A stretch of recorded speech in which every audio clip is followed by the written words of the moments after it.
Moving with Clarity, the podcast. Hello, welcome to another episode of Moving with Clarity. Today we've got two guests in the studio from Clarity. We've got Caitlyn and Harrison. Hello, guys. Hello. Hello. Now, the reason you're with us today is because we're talking about apprenticeships in conveyancing, and you've both started off as apprentices with Clarity, and now you're working as a paralegal, and you're helping people kind of getting onto the property ladder.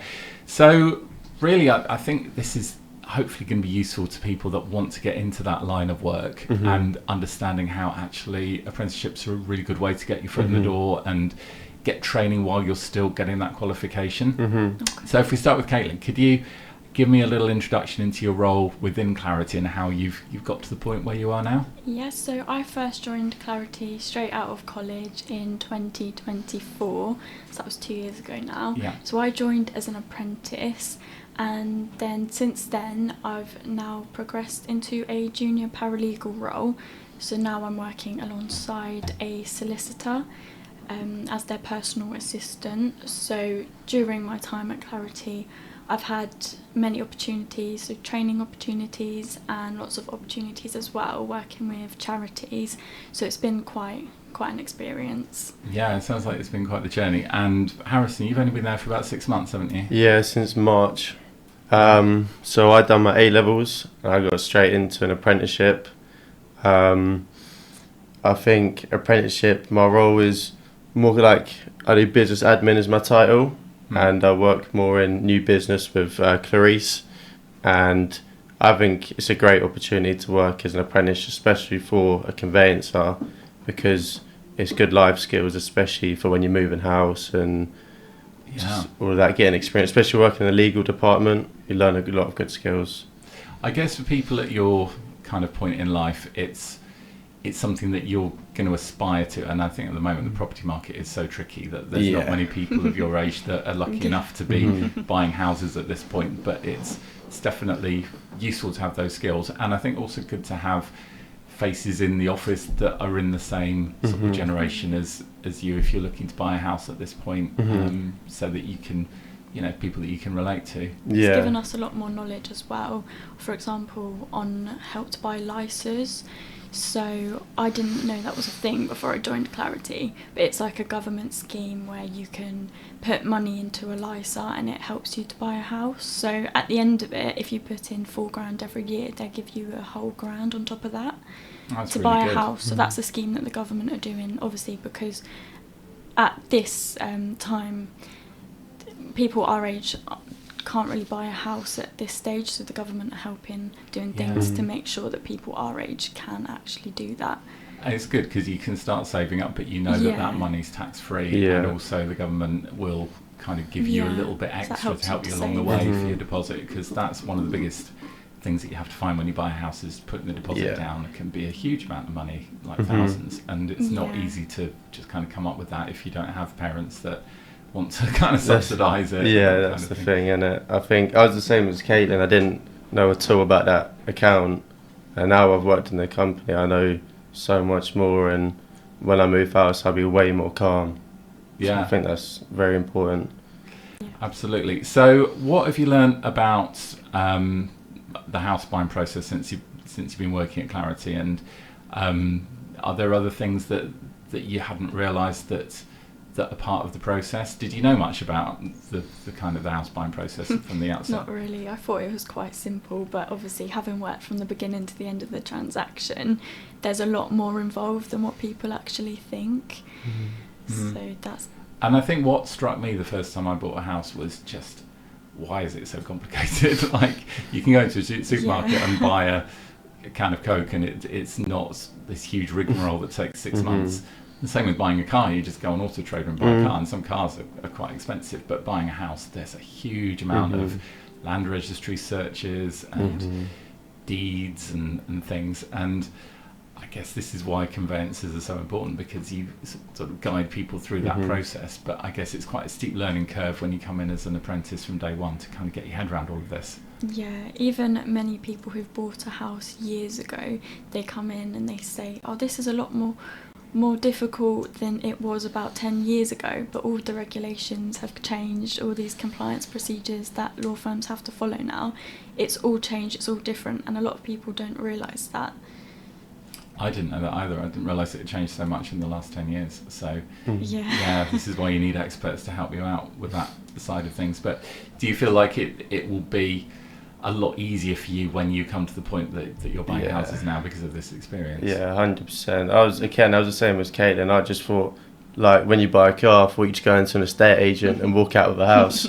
But obviously, it's you realise how many steps there are and how many people are involved. Like, for me, one of the things that surprised me was like the chain. Like, you can have your buyer pull out, and that affects you. And it's just, there's so many steps involved. And I think the thing with the chains is there's so much that you don't have any control over. Yeah. And that's why I think it can be so frustrating for buyers, because you're literally at the mercy of complete strangers, maybe 2 or 3 links along the chain, that suddenly something happens to them. It's completely out of anyone's control, and it just messes everybody's life up. 100%. So, very, very frustrating. So the apprenticeship scheme, I guess you're fans of that. You feel like it's been a good choice for you to do that? Yeah, 100%. I definitely recommend it. Obviously, if you don't want to go down the traditional uni route, it's definitely a good way. And also, if you like off-the-job learning or on-the-job learning as well, it helps you. Some people prefer to learn that way. Some people can't just learn from reading or revising. They have to be physically taught. So that's helped me quite a lot with my studies as well.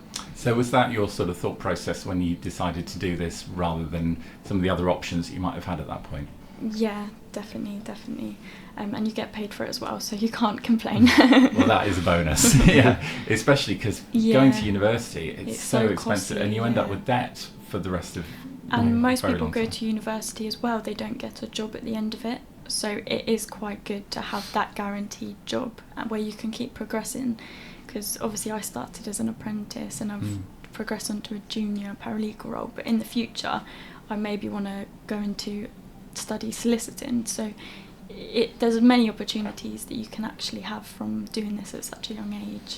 I think what's interesting is that I think a lot of people think apprenticeships aren't necessarily for academic kind of subjects. They're for people that want to do something a bit more hands-on, like being a mechanic or fixing cars or whatever. But actually, you can do apprenticeships in areas when traditionally you'd have had to go off to university, get saddled with a huge amount of debt, and especially with legal courses, they are very time-consuming and can take years out of your life before you're earning anything, and it's costing you money. So to be able to get straight in there with your foot in the door from day one, it must be a very attractive option. Yeah, I definitely think it's, for me personally, I think it's better than the university route, because I just think the hands-on experience you get while getting paid, while also you're not just working, you're getting like qualifications through college. I just think it's so much better and more attractive on a CV anyway as well. Yeah, definitely. I do think there's many more opportunities now than there was previously as well, and I do think it is the new way forward. I feel like a lot more people are actually interested in doing apprenticeships and kind of refraining from that university route nowadays. Yeah, I think you're right. So what do you love most about the role that you're doing now? I guess this is the sort of thing that you were dreaming about when you were at school and thinking, well, I'd love to be, I don't know, like doing that kind of a job. And now you're actually working in a lovely air-conditioned office with lovely people, helping people get their houses. What is it that makes you happy to get up in the morning and go to work? I mean, since young, I've always wanted to go on a legal kind of route. So I've always wanted to dreamt of being a solicitor, etc. But obviously now I didn't realise conveyancing was an option. Like, you don't really hear much about conveyancing when you do think of law. Although I think as well, I always wanted to help people as well. So I feel like it's very rewarding being in a conveyancing team, because you're helping stressful people throughout a big big journey in their life, and it's very rewarding because at the end of it they're so grateful. They've been so stressed throughout the transaction. It's gone on for 7 to 12 weeks, and at the end of it they're so appreciative of you for helping them to move house. So it's such a rewarding job, really. And I guess it's everybody from all different walks of life buys houses at some point in their life, so you help loads of people, not just people that happen to need that particular area of legal help. It's and you'll never be out of a job either.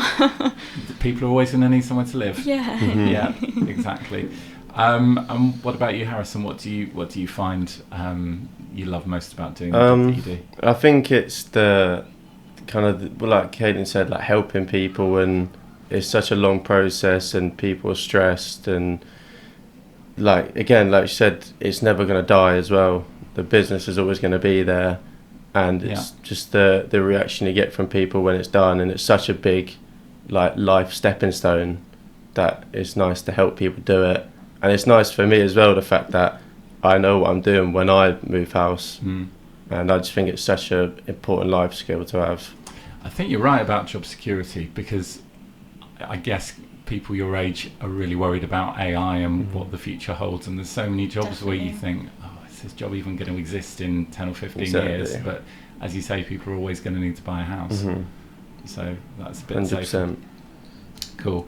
And was there anything else that surprised you about the house buying process that you didn't realise already? I mean, Caitlyn, you said that you didn't realise there was quite so much involved. Were you coming into this with a bit more kind of knowledge of how it all works? I think, I was surprised about just the whole thing, really. I think I kind of didn't really research it enough when I got the job, and it was like, the fact I thought you just kind of speak with the estate agent, and now you're speaking to solicitors, then you're speaking to brokers, then lenders, and it's just, there's so much going on. Housing associations as well for leaseholds. Yeah, because there's a lot of shared ownership and things in Milton Keynes, aren't there? So that complicates things.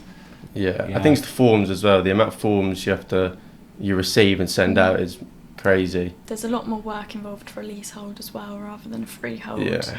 And people don't really realise it.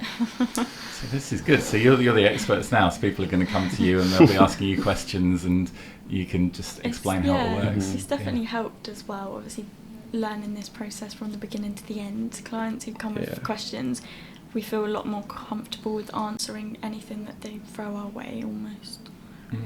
Oh, that's excellent. And for people that are at that point where they're considering an apprenticeship rather than some of their other options, what would you say to kind of help people with that decision? I'd say go for it.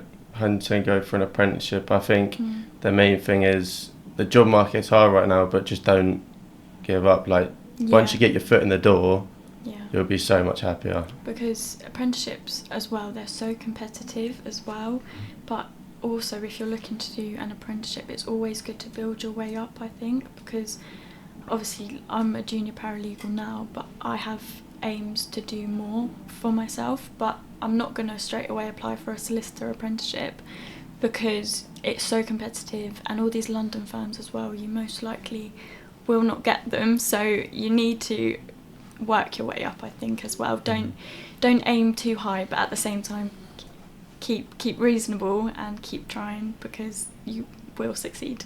Yeah, and I think, life is long and you've got a lot of time to kind of move your way up the ladder, but you've got to make sure you've learned everything you can in the role before you move up to the next one, and just keep progressing. But I hadn't realised that you can then carry on with the apprenticeship sort of journey to different roles as you move up the ladder. So that's really exciting. Yeah, I think a paralegal is 1.5 years to 2 years, and then solicitor apprenticeship is about 4 years. But if you went to uni and did that, it would be about 6 years. So it's quite a lot of time in your life. But you're earning at the same time, as you say. So Yeah, so it's definitely worth doing. Yeah, I think with an apprenticeship as well, I've found in my experience with the company is you get a lot of support. Like off the job, you get a lot of support with college, and on the job you've got your manager, and everyone in the company, from my experience, is always helping, and there's always someone to ask questions. Yeah, I feel like everyone in the team as well, they always have questions. They're always asking each other sometimes, because it's so varied. The different work you do on a daily basis is not always the same. So even people higher up, they still have questions that they need to ask, for example, post-completion or other areas in the team. I think that's actually really nice when you work in a company, you realise that people aren't all-knowing, and that even when you're doing that job, you still ask other people what they think and look things up. That nobody is, Wikipedia inside their brain. So it's interesting. So you can just ask questions. If you have one question, just fire away. Don't be too afraid to ask. Yeah, no, that's brilliant. Well done on how far you've got, and looking forward to seeing big things from you guys. Thank you. And thank you for sharing your apprenticeship journey with us here on the podcast. Oh, lovely. Welcome. Thank you for having us. Thank you for having us.